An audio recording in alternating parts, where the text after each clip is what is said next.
گوجری زبان میں اپڈیٹ سنیے۔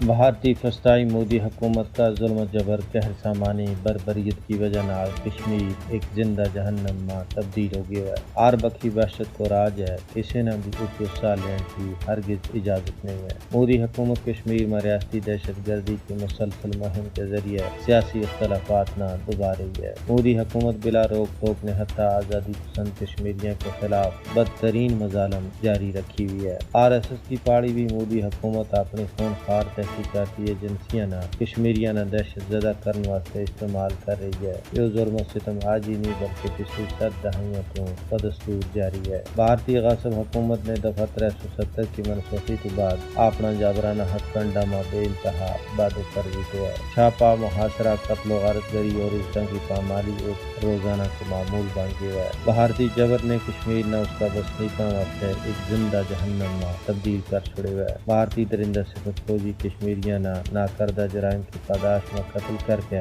لطف اندوز ہو رہا ہے۔ انہوں کو کوئی محاسبہ نہیں ہے، انہوں نے کھلی چھٹی ہے کہ وہ جو چاہیں سو کریں۔